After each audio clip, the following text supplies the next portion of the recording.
It's morning बेटा। बेटा अब तक तो ना काइनेटिक्स में ना टॉपिक चल रहा था effect of concentration on the rate of reaction, जिसमें हमने रेट एक्सप्रेशन पढ़ा, फिर इसकी इंटीग्रेटेड फॉर्म कि किसी पर्टिकुलर टाइम पे रिएक्टेंट की कंसंट्रेशन क्या होगी, या एक रिएक्टेंट अपना 80% 20% डिकम्पोज होने में कितना टाइम लेगा। तो ये हमने पढ़ा effect of concentration on the rate of reaction. अब नेक्स्ट टॉपिक होगा अपना to study about the effect of temperature and effect of catalyst on the rate of reaction. ये पढ़ने के लिए ना एक बार हम कोलिजन थ्योरी को डिस्कस कर रहे हैं, ठीक है। कोलिजन थ्योरी दी थी मैक्स टोरट साइंटिस्ट ने, it given by Max Trautz and William Lewis. इन दोनों का कंट्रीब्यूशन था 1916 टू 18 के बीच में दी थी बेटा थ्योरी। इस कोलिजन थ्योरी के अकॉर्डिंग ये बताया गया रिएक्शन अकर्स, ये पहले भी हमने डिस्कस किया था, reaction occurs by the collision of reactant molecule.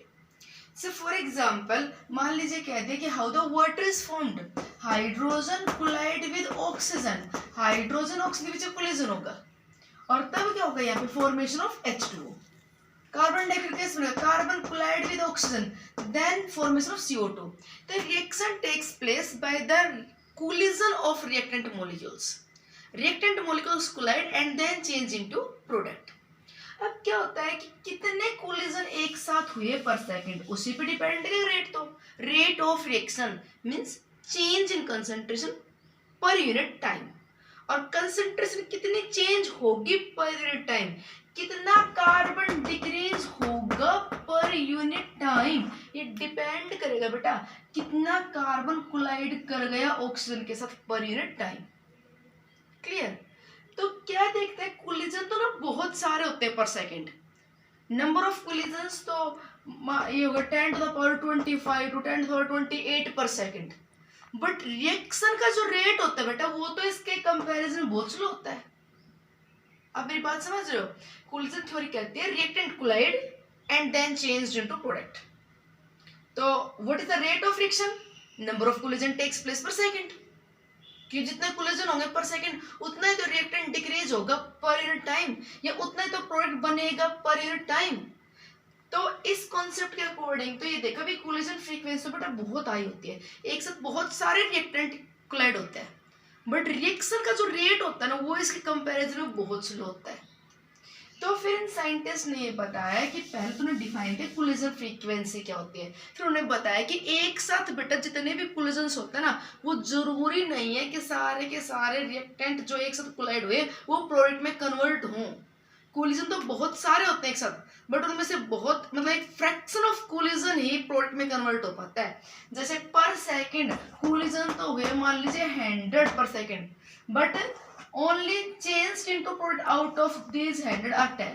मतलब उन 100 कोलिजन में से प्रोडक्ट में कन्वर्ट होने के लायक, प्रोडक्ट में कन्वर्ट होने के लिए रिस्पॉन्सिबल 100 में सिर्फ कितने रहे 10। तो a fraction of collision only responsible to carry out the reaction. तो जो रिएक्टेंट मॉलिक्यूल्स कोलाइड होके प्रोडक्ट में कन्वर्ट हो जाए ना उस कोलिजन को कहा जाएगा बेटा इफेक्टिव कोलिजन। तो बता दिया only a fraction of reactant can collide effectively. ऐसा क्यों होता है, देखो एक बार पहले जो पढ़ा है और एक बार नोट कर ले, कोलिजन फ्रीक्वेंसी क्या होती है। कोलिजन फ्रीक्वेंसी को बेटा रिप्रेजेंट करेंगे जेड से, कोलिजन फ्रीक्वेंसी जेड से रिप्रेजेंट करेंगे। जैसे मान लीजिए रिएक्शन है A and B collide together and then change to product P, तो what is the collision frequency for this reaction, तो ए बी, ये जेड ए बी ये बता दें। ठीक है, ये क्या होती है, it represent the number of collisions occurs per second, number of collisions occurs per second per unit volume of reaction mixture, पर unit volume of reaction mixture. एक पर्टिकुलर 1 ml सॉल्यूशन में, या वॉल्यूम पर लीटर ले तो एक 1 litre solution में 1 second में कितने कोलिजन हुए।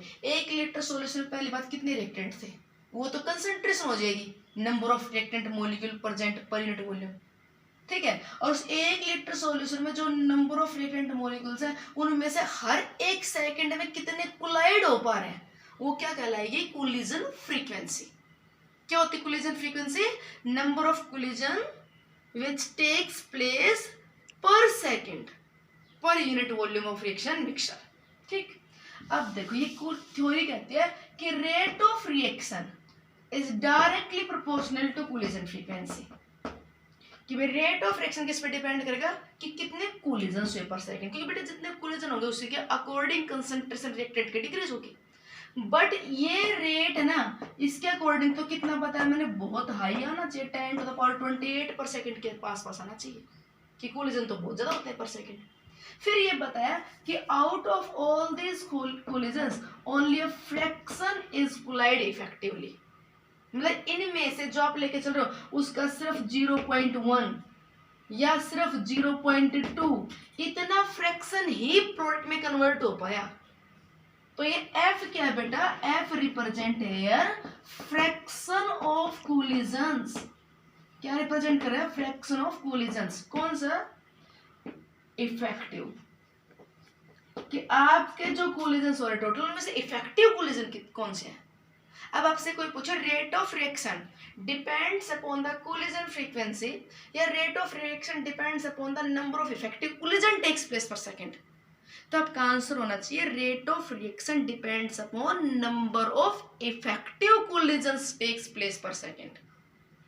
ठीक है, effective collision means those collisions which are responsible to convert the reactant into product. इस कोलिजन थ्योरी में बताया गया कि कौन से इफेक्टिव कोलिजन होंगे, कौन से रिएक्टेंट इफेक्टिवली कोलाइड हो पाएंगे। तो rate of reaction directly proportional to number of effective collisions, directly proportional to number of effective collision takes place per second, and that effective collisions depends upon 2 factor. ये बताया इस collision theory में कि rate of reaction depend करेगा सिर्फ उस fraction पे जो इफेक्टिवली कोलाइड हो पाया है, और इफेक्टिव कोलिजन 2 बातों पे डिपेंड करेगा। रिएक्टेंट्स का इफेक्टिव कोलाइड होना 2 बातों पे डिपेंड करेगा। एक तो होता है बेटा एनर्जी फैक्टर, एक तो क्या होता है एनर्जी फैक्टर। कोई भी रिएक्शन करवाने के लिए एनर्जी का बहुत बड़ा रोल होता है। देखो जैसे मैं लिख रही हूँ कि hydrogen react with oxygen and form H2, ये बोल रहे हैं। तो ये कोलाइड होते टाइम बेटा हाइड्रोजन हाइड्रोजन के बीच का बॉन्ड टूटेगा, ऑक्सीजन ऑक्सीजन के बीच का बॉन्ड डिसोसिएट होगा, and some heat is required to dissociate this bond.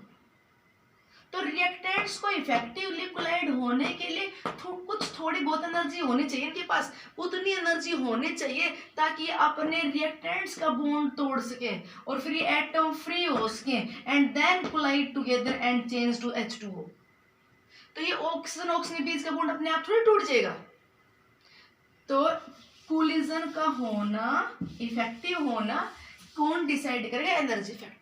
अब सुनना बात काम की, एनर्जी फैक्टर क्या कहता है, एनर्जी फैक्टर कहता है only those reactants can collide effectively, only those reactants can collide effectively which possesses the energy equal to or greater than threshold energy value for the reaction, threshold energy value for the reaction। सुनो बात, सिर्फ वही reactants collide होके product में convert हो पाएंगे, सिर्फ वही कोलिजन्स इफेक्टिव होंगे जिन रिएक्टेंट्स की एनर्जी जो कोलाइड कर रहे हैं ना, उन रिएक्टेंट्स की एनर्जी कितनी हो बेटा, थ्रेशोल्ड एनर्जी के बराबर या उससे ज्यादा। कोलिजन तो बहुत सारे होते रहते हैं पर सेकंड, पर उन कोलिजन में से वही रिएक्टेंट आपस में कोलाइड होके पी में चेंज होगा जहां पे बेटा ये बॉन्ड टूट सके। ये बॉन्ड टूटेगा तभी तो एटम फ्री होंगे, और ये फ्री होंगे तभी तो O और H आपस में कंबाइन होकर H2 बनाएगा। ऑक्सीजन की तो अपनी ऑक्टेट कंप्लीट है, ये O2 तो किसी के साथ कंबाइन होगा ही नहीं। हाइड्रोजन की डुप्लेट कंप्लीट है, नोबल गैस कॉन्फ़िगरेशन, ये तो अपने आप में किसी के साथ अगर कोलाइड कर भी गया तो प्रोडक्ट तो बनेगा ही नहीं, केमिकल बॉन्डिंग तो होगी नहीं, दोनों का नोबल गैस कॉन्फ़िगरेशन है। बोलो तो थर्मोडायनेमिक्स तो कहती है इस बॉन्ड को तोड़ने के लिए एनर्जी चाहिए, और काइनेटिक्स क्या कह देती है कि इन रिएक्टेंट्स को कोलाइड होने के लिए क्या होनी चाहिए, इनके पास एनर्जी थ्रेशोल्ड एनर्जी के बराबर या क्या होनी चाहिए, उससे ज्यादा। बिल्कुल वैसे जैसे ना आप ना जेईई मेंस का पेपर देने बैठे, ये देखा कि ना भाई देने बैठे, मान लीजिए सपोज कर लीजिए मैंने 10 लाख स्टूडेंट लिखे, कितने बैठे 10 लाख, क्या वो सारे के सारे क्वालिफाई हो जाते हैं? टेस्ट तो सारे दे रहे हैं, मतलब यहाँ पे टेस्ट में पार्टिसिपेट करना, टेस्ट का अटेम्प्ट करना, तो क्या होगा कोलिजन, और उसका क्वालिफिकेशन को क्वालिफाई कर दिया, अब नेक्स्ट के लिए प्रमोट हो गए, एडवांस्ड के लिए प्रमोट हो गए, तो वो क्या हुआ यहाँ पे इफेक्टिव। तो सिर्फ मैंने जैसे मान लिया, सपोज कर लिया कि पीसीएम में जिनकी परसेंटाइल है, मैंने कट ऑफ ऊपर कर दिया क्योंकि जमाना बदल रहा है भाई, मैंने कहता है पीसीएम की जिनकी परसेंटाइल 95 या उससे ऊपर होगी वो ही क्वालिफाइड माने जाएंगे। तो इस जेईई मेन टेस्ट को क्वालिफिकेशन के लिए, ये जेईई मेन टेस्ट हो गया आपका रिएक्टेंट और इसका क्वालिफिकेशन हो गया आपका प्रोडक्ट, तो इसको क्वालिफाई करने के लिए यहाँ पे थ्रेशोल्ड वैल्यू क्या होगी 95 परसेंटाइल, कि वो ही क्वालिफाइड माना जाएगा जिसकी 95 परसेंटाइल है। तो इसलिए ये बता रहे यहाँ पे सेम बात कि वही रिएक्टेंट्स प्रोडक्ट में कन्वर्ट हो पाएंगे जिनकी एनर्जी थ्रेशोल्ड वैल्यू या उससे ज्यादा हो। 95 परसेंटाइल वाला भी क्वालिफाइड है और 95 वाले से ऊपर वाला भी क्वालिफाइड है। जैसे मैं कह दूं इस रिएक्शन के लिए थ्रेशोल्ड वैल्यू है 20 kilo joule, only those reactant can collide effectively whose energy is equal to this और ग्रेटर देन दिस। और बेटा एक बात और सुनना कि किसी भी रिएक्टेंट के पास अपनी खुद की एनर्जी थ्रेशोल्ड के बराबर नहीं होती। कोई भी रिएक्टेंट अकेला अपने आप में इसके काबिल नहीं होता कि वो सीधा प्रोडक्ट में कन्वर्ट हो सके, लेकिन किसी भी रिएक्टेंट के पास एनर्जी थ्रेशोल्ड के बराबर नहीं है। आप में से स्टार्टिंग में अगर बैठे हो प्लस टू में तो कोई एक बच्चा भी इस लायक नहीं है कि अपने आप 95 परसेंटाइल ले ले। आपको 95 परसेंटाइल लेने या उससे ऊपर जाने के लिए आपको टीचर की हेल्प चाहिए, आपको बुक्स की हेल्प चाहिए, आपको एक्स्ट्रा हेल्प चाहिए, आप अपने आप इस लायक नहीं हो। तो सेम ये रिएक्टेंट स्टेबल है, ये अपने आप प्रोडक्ट में कन्वर्ट नहीं हो सकते, तो इनमें किसी की एनर्जी क्योंकि थ्रेशोल्ड के बराबर नहीं है, तो ये बताते हैं एक रिएक्टेंट की एनर्जी को थ्रेशोल्ड एनर्जी के बराबर करने के लिए, ताकि वो रिएक्टेंट इफेक्टिवली कोलाइड हो सके, उसको थ्रेशोल्ड एनर्जी के बराबर करने के लिए जो हमें कम से कम एक्स्ट्रा एनर्जी देनी पड़ती है ना बेटा, एक्स्ट्रा, वो एक्स्ट्रा एनर्जी क्या कहलाती है, उस रिएक्टेंट की एक्टिवेशन एनर्जी। ये टर्म्स में ग्राफिकली फिर समझाऊंगी थोड़ी देर बाद, अभी आप सुन लीजिए कि वही रिएक्टेंट इफेक्टिवली कोलाइड होंगे जिनकी एनर्जी कितनी हो थ्रेशोल्ड वैल्यू या उससे ज्यादा। पर किसी भी रिएक्टेंट के पास अपनी खुद की एनर्जी थ्रेशोल्ड वैल्यू या उसके बराबर नहीं, थ्रेशोल्ड वैल्यू के बराबर नहीं होती। उसकी एनर्जी को थ्रेशोल्ड के बराबर करने के लिए कुछ एक्स्ट्रा एनर्जी देनी पड़ती है। जैसे 95 परसेंटाइल आपके प्रमोशन के लिए, आपको प्रमोट नेक्स्ट टेस्ट में जाने के लिए हो गया थ्रेशोल्ड, और 95 परसेंटाइल के काबिल आप खुद नहीं थे, आपने बुक्स पढ़ी, आपने टीचर्स की हेल्प ली, ये क्या हो गया आपके लिए एक्टिवेटर। ये जो एनर्जी दी जा रही है आपको पढ़ाते टाइम, हमारी हेल्प जो दी जा रही है वो क्या होगी एक्टिवेशन एनर्जी। जैसे मैं कह दूं कि एक बच्चा ना जब पप्पू जब भी पास होगा, पप्पू कब पास होगा जब पप्पू के कितने नंबर आएंगे 33, पप्पू पास हो गया है ना, तो 33 मार्क्स तो उस पप्पू भाई साहब के लिए क्या होगी थ्रेशोल्ड मार्क्स, ठीक। और उस पप्पू ने पढ़ाई इतनी अपने आप से कर नहीं रखी, अपने आप से तो वो 10 नंबर का काम कर रखा है, तो उसको किसी ने समझाया, क्लास में बैठ के पढ़ाया, ठीक है, उसको बुक दी, चीटिंग करवा दी थोड़ी सी, है ना, और पप्पू के नंबर करवा दिए कितने 33, तो थ्रेशोल्ड वैल्यू 33 और उसकी खुद की एनर्जी कितनी, खुद की कितने 10, तो बेटा एक्टिवेशन, उसे एक्टिवेट किया गया, एक्स्ट्रा दिया गया, कितना दिया गया 23, वो 23 यहाँ पे एक्टिवेशन एनर्जी है। आई थोड़ी सी बात समझ में? तो वही रिएक्टेंट्स इफेक्टिवली कोलाइड हो पाएंगे जिनकी एनर्जी कितनी हो, थ्रेशोल्ड एनर्जी के बराबर या उससे ज्यादा।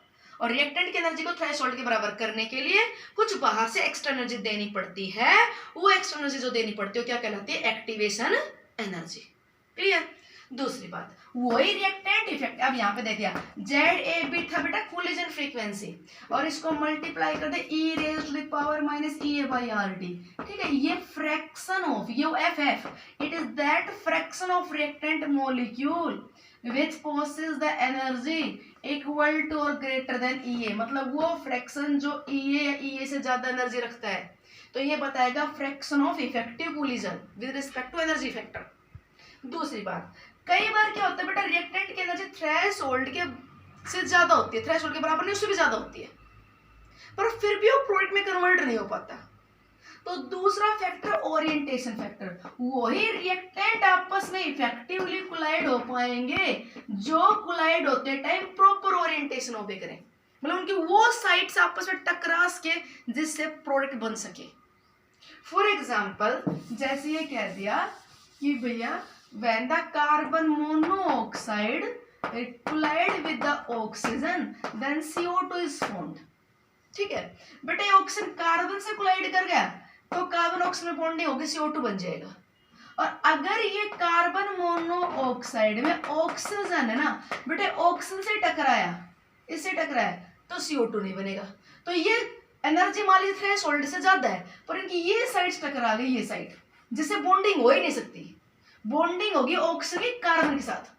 तो ये साइड टकराएंगे तो इसे बोलेंगे इम्प्रॉपर ओरिएंटेशन, मतलब कोलाइड होते टाइम वो साइड्स आपस में टकरानी चाहिए जिससे क्या बन सके, प्रोडक्ट।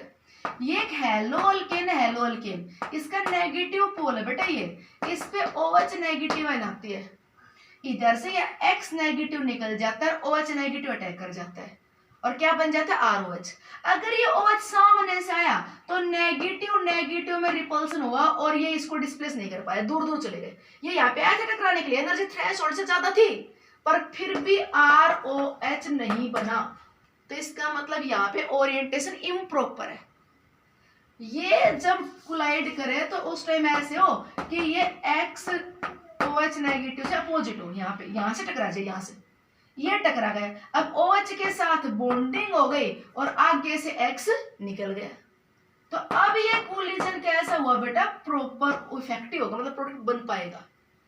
तो दोनों कंडीशन सेटिस्फाई होनी चाहिए, क्या क्या, एनर्जी थ्रेशोल्ड के बराबर है उससे ज्यादा हो तभी वो प्रोडक्ट में कन्वर्ट होगा, और कोलाइड होते टाइम वो साइड्स आपस में टकराए जिसके थ्रू प्रोडक्ट बन सके। बहुत सारी रिएक्शंस में ये देखा जाता है, बहुत सारे रिएक्टेंट की एनर्जी थ्रेशोल्ड से ज्यादा थी पर फिर भी रिएक्शन बहुत स्लो हुई, तो इसका मतलब जरूर वहां पे कोलाइड करते टाइम रिएक्टेंट्स का ओरिएंटेशन प्रॉपर नहीं रहा होगा। दोनों कंडीशन सेटिस्फाई होंगी तब पी बनेगा, ये कहते हैं कोलिजन थ्योरी। ठीक है, ये है कोलिजन फ्रीक्वेंसी, कितने कोलिजन हुए पर सेकेंड, और ये है बेटा यहाँ पे fraction of that collision numbers which are able to collide effectively, और ये है fraction of the collision which possess the orientation factor. तो अपनी ये दोनों कंडीशन सेटिस्फाई कर होंगी तब कोलिजन क्या माना जाएगा, इफेक्टिव, और तब बनेगा प्रोडक्ट। तो इसलिए रेट ऑफ रिएक्शन को ऐसे एक्सप्रेस करेंगे। यहाँ पे एक बार अलग से देख लीजिए, ये जो टर्म है, ये टर्म इसके न्यूमेरिकल मिल सकते हैं बेटा, इस e raised to the power minus EA by RT को बोलते हैं बोल्ट्जमैन फैक्टर। क्या बोलते हैं इसे, बोल्ट्जमैन फैक्टर। और ये क्या बता देगा आपको कि एक रिएक्शन मिक्सचर में कितने रिएक्टेंट ऐसे हैं जिनकी एनर्जी EA या उससे ज्यादा है। EA यहाँ पे हो गई एक्टिवेशन एनर्जी। आपको EA को छोड़ो, कभी भी ये निकालना हो कि अपने पास एक रिएक्शन मिक्सचर में कितने रिएक्टेंट मॉलिक्यूल ऐसे हैं